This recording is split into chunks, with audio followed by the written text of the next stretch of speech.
Hi everyone, my name's Dr. Matt Williams. I'm a tutor in politics and what is known as the Access Fellow here at Jesus College at the University of Oxford. Now, I have taken some admissions test questions for the University of Oxford and I got them wrong, and I'm going to share with you what I did wrong so that you don't do the same thing. The specific test I tried out was called the TSA, or the Thinking Skills Assessment. And it's an absolute pig of a test. It's got lots and lots of questions. It's very tiring, and I took some of those questions under time conditions and I got a few wrong, and hopefully I can share with you some tips and tricks as to how you can learn from my mistakes. That's the idea today. Now, the TSA is used for a bunch of degrees at the University of Oxford, including philosophy, politics and economics and management, and experimental psychology. It has two sections. Section 1 is multiple choice questions, 50 thereof, that you have to answer in 90 minutes. And section 2 is a short essay. Actually, quite a few subjects don't have the short essay component. So economics and management, for example, you're not required to write an essay. I have separate videos on section 2 of the TSA, so go and check those out on the channel. This video will just be focused on section 1, the multiple choice questions, which are used for a bunch of degrees. They're also kind of generic lessons you can learn from this for lots of admissions tests where there are multiple choice questions. I also have videos on how to generally prepare yourself for admissions tests at universities. So I'm not going to go over too much of that ground again, but one point I will emphasize is with regard to what I call the 3 Ps of good preparation, which are physiological, psychological, and practical. So just starting off with physiological, so note that you've got in the TSA, the Thinking Skills Assessment, to answer 50 questions in 90 minutes. Getting myself confused there. 50 questions in 90 minutes, which means you have exactly 1 minute and 48 seconds per question, which is really fast. If you had all the time in the world, these questions wouldn't be particularly tough, but you don't have all the time in the world and they tire you out, right? And so being prepared physiologically is remarkably important. In other words, making sure that you're well rested, making sure that you are well fed, making sure that you're well hydrated, right? And also that you're not going to crash midway through the test because you drank a huge tin of Monster or Red Bull in the seconds before the test started, right? So preparing yourself in body will help you perform well in mind. This is just a good lesson for life, generally speaking. But given that the margins of difference in these tests come down to very, very small score differences, in other words, the difference between getting into the top quintile of test takers and being a much more likely candidate for admission, is absolutely tiny little wafer thin margins. So making sure that you are just a little bit more prepared in terms of just being physically ready to take such a grueling, fatiguing test is likely to help you. Okay, psychological preparation is that this test is hard. A good performance varies from year to year, but generally speaking is getting somewhere between sort of 2/3 and 3/4 of the questions right in the multiple choice section. And so you need to just sort of calibrate your expectations. You're not likely to get 100%. I've literally never seen someone get 100%. So don't go into it with the sort of expectations you might have from school, whereby you ace tests and you get 90+% on a daily basis. That's not likely to happen with this test. And if you go into it and you start to struggle and you think, oh, right, well, this is evidence that I'm not Oxbridge material, I'm not good enough, I should sign myself off right away. No, don't do that. Be resilient, persevere, right? Just keep putting one foot in front of the next, because the test is hard. Everyone finds it hard. You're not going to be any different in all likelihood. And so just writing yourself off too quickly is going to be the worst thing you could possibly do. So prepare yourself psychologically. This is a hard test, and that's not a reflection of any failing in you, okay? And then thirdly is practical preparation, which is arguably the most obvious of the lot, which is that if you do practice the questions, you will get better. I have learned from the mistakes I made in these tests. You can do tests under time conditions, but it's also a good idea to just mull them and think about them carefully, because the patterns of questions tend to come up time and again. So there are certain things that the examiners like to try out, and they do so over and over again. And so just getting used to past questions is a good idea. In terms of practice, I would suggest doing something relatively little and often. In other words, a few questions every other day or every day, something like that. Just keeping your eye in before you take the test is a good idea. Okay. But I'm sure you'll work out your own method. I think the key thing to emphasize is that this is a test where practice will improve your performance. It's not a test of raw ability. Indeed, I'm not entirely convinced that any such test exists anywhere on Earth.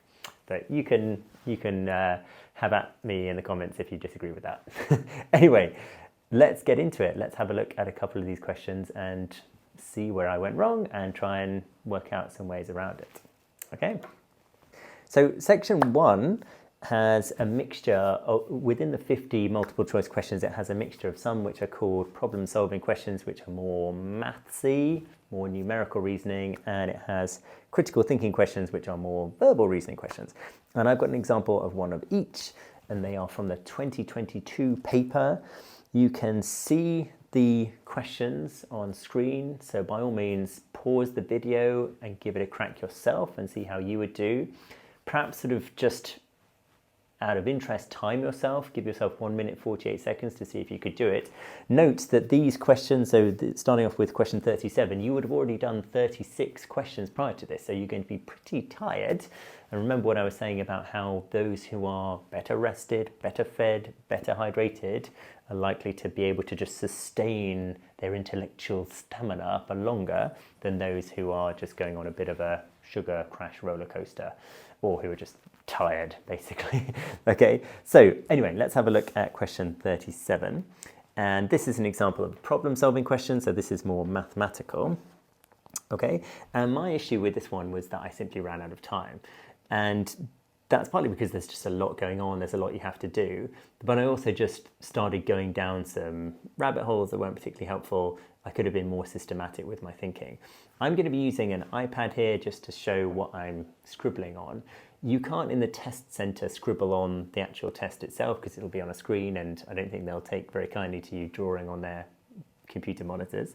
You will be given a little whiteboard next to you that you can do effectively exactly what I'm going to do now on. Okay, so you can take notes during the test. Right, let's get into it. I'm going to use a bit of a pen for this, I think is going to be necessary. So let's see. In a ball game, points are accumulated by different combinations of 4 winning shots called a chop, a creamer, a glink, and a yip. Now, these are sort of nonsense terms. The significance of the actual terms is 0, but I'm going to just try and make it a bit more systematic for my own uses. So I'm going to call them C, R, G, and Y to replace those nouns.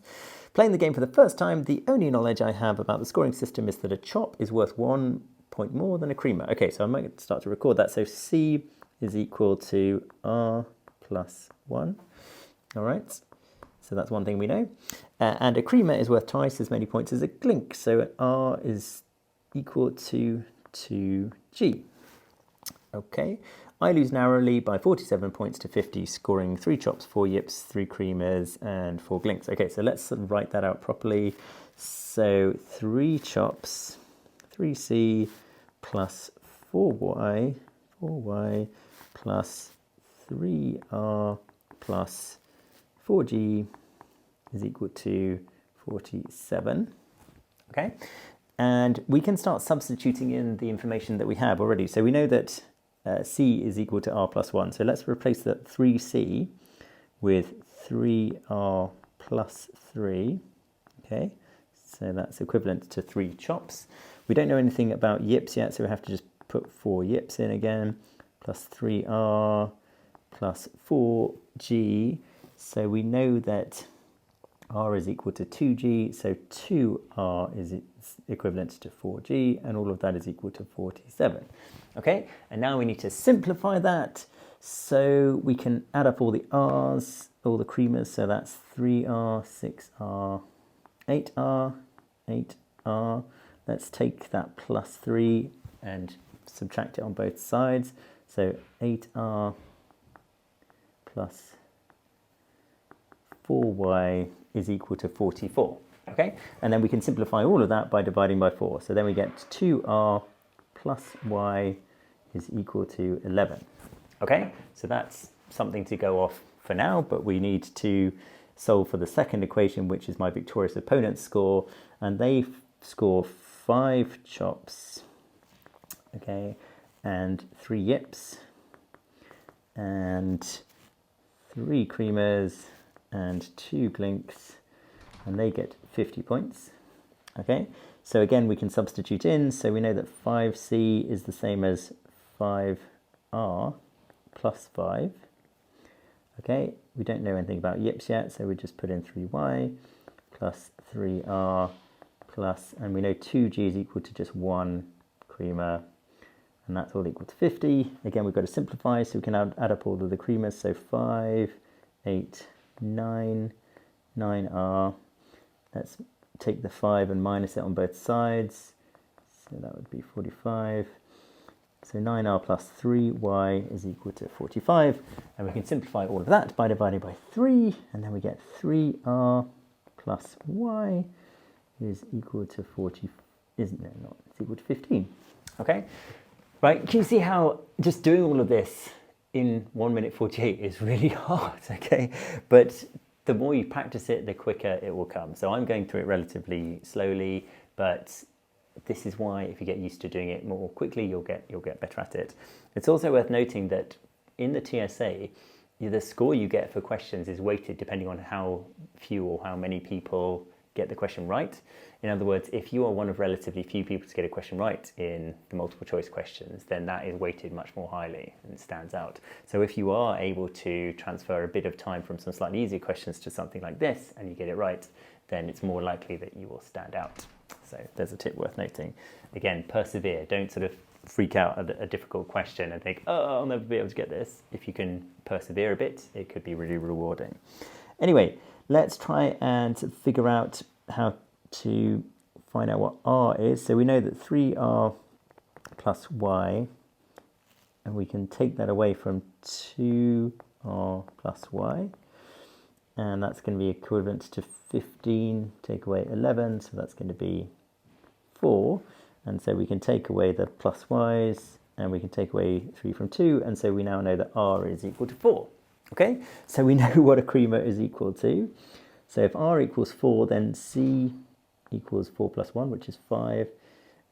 G is going to be equal to half of 4, so g is equal to 2.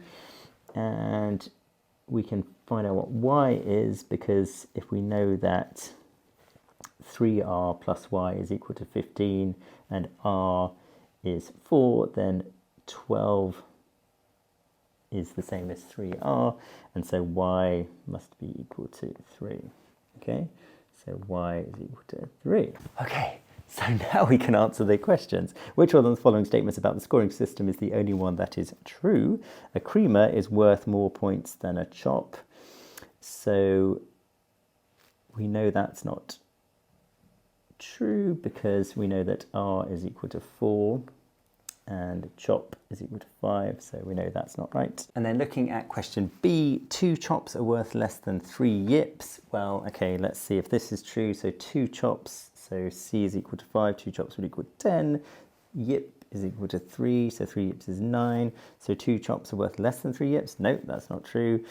And then C, a glink is worth 2 points. Yes, that's correct. So the answer is C. Okay, C is the correct answer.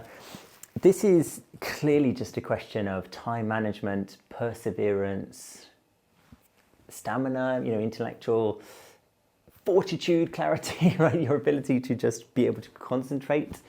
The actual mathematics are easier than GCSE, but it's just getting it done in the time constraints that's the real test here. And it's a test that I did not pass at the first time of asking. But that's because I was coming into this completely cold, right? And this is the crucial thing, right? If you prepare for this test, and not just in terms of practice, but you prepare yourself physically and psychologically, you're much more likely to succeed than I did. Okay, so let's move on from that problem-solving question and let's go to a critical thinking question now. So this is the more verbal reasoning side of things. This is where you have to do some basic comprehension exercises. Now again, if you had all the time in the world, this wouldn't necessarily be that difficult. Although with these questions, there's a big problem with ambiguity. In other words, there's sometimes a couple of answers which are viable, and deciding which is the correct one can be challenging. And that's where I went wrong here in this particular instance is not, I didn't run out of time, but I wasn't sure, and I was sitting on a bit of a fence between a couple of answers, and I plumped for the wrong one. But now I've worked out where I went wrong, and so I'll share that with you. Okay, so one trick I would say is that because you've got a lot to read for these critical thinking questions, and again, you've only got 1 minute 48, you want to maximize your time efficiency. So I would suggest that you read the question, the prompt here, before you read the text. Because if you read the whole block of text, and then you read the question, you're just going to have to instantly read the text again to find what you're looking for. So it's just more time efficient to start with the question. So in this case, which one of the following can be drawn as a conclusion from the above argument? Okay, so let's just read the text. It is no surprise to hear that we are more likely to help someone we like than someone we don't. But another factor that influences our behaviour towards others is a sense of reciprocity, the sense that you ought to do something good for someone if they've done something good for you. Psychologists have measured the effect of how much someone, person 1, likes another person, person 2, on the extent to which person 1 will help person 2 out. While there is a clear correlation here, it fades away in situations where person 2 had previously done person 1 a favour. In these cases, person 1 consistently helps person 2 out equally, regardless of how much they like them, and therefore which one of the following can be drawn as a conclusion from the above argument. Okay, so A, it is always a good idea to help other people out if you possibly can. Okay, so A is interesting. A is an implication of the above argument, but it's not strictly speaking a conclusion. Right? The argument above is about psychological sciences, right? It's not about how you should live a good life, particularly. It's not trying to tell you what could be good or bad ideas about ways to live your life. So A is not correct because it's kind of the conclusion to more of a moral or sociological argument than it is a conclusion to a psychological argument, if that's clear. Okay? The basic point with these critical thinking questions is that they are really pedantic, really tightly focused on exactly what you can conclude from the above argument, not what you can sort of kind of go off on a little bit of a tangent in order to conclude. So A is not right. B, how much a person likes another person is less of a motivating factor in human behavior than psychologists had supposed. Now this is what I plumped for. This is what I thought was correct. And I will come back to why once we've read some of the other answers. So let's just put a pin in B for a second. It's not correct, but I thought it was initially. C, reciprocity is the most important motivation behind human behavior. Well, the argument doesn't mention that. It doesn't sort of weigh up the relative importance of reciprocity versus liking someone. So C is not what's being argued. It's not something you can conclude. I'm sorry for my terrible handwriting. Okay, D, people who help others out are more likely to end up better rewarded than people who don't. Now, that is true based off of the text, and in fact, this is the right answer. D is the right answer, and I'll explain in a second why I didn't get that right, but I'll first of all read E and explain why it's not E. So E says, a person who does not receive help from someone will feel no obligation to offer help in return. So that again is an implication of the argument, but it's a sort of an inversion of the argument. It's the negative version of the argument. In E, they're saying what happens if you don't help someone out, whereas the argument in the text says what will happen, right? So it's a positive case. So it's not E. Remember, you've got to tease out a direct and very tight connection between the text and the statements. So the correct answer is D. So people who help others out are more likely to end up better rewarded. So I had a bit of trouble with that, better rewarded than people who don't. And, you know, better rewarded is sort of broadly speaking synonymous with have done something good, right? That sort of reward, done something good is sort of kind of synonymous. And so D is sort of suggesting that the likelihood of getting something good happen to you increases with reciprocity. Okay, and so that is a conclusion that can be drawn. But I thought B was more likely the right answer, because there is also a suggestion that that the research shows a clear correlation between liking someone, but that it fades away. So I had wondered whether or not B was correct insofar as previous studies had suggested that what matters is more how much you like someone, and now studies are suggesting reciprocity is a factor. So I was getting a little bit confused about that. But strictly speaking, they don't actually talk about the relative weights of reciprocity and how much you like someone. So again, similar to C, where C says reciprocity is the most important factor, the argument doesn't actually really touch on that, and nor does it give any indication that psychologists are just learning that reciprocity is more important, or that they've changed their mind particularly. So there's no particular smoking gun evidence for B, and that's what you want, is smoking gun evidence. You want some absolutely clear connections between the text and the possible answers. Okay, I think it's quite common for people to pick E as well, because they look at the inversion of the argument and say, well, this is what happens if you don't help people out. And that is an implication of the argument. It's something that you could definitely bring up if you were having this argument, but it's not, strictly speaking, a direct through line, a thread from what's said in the text to a plausible concluding statement.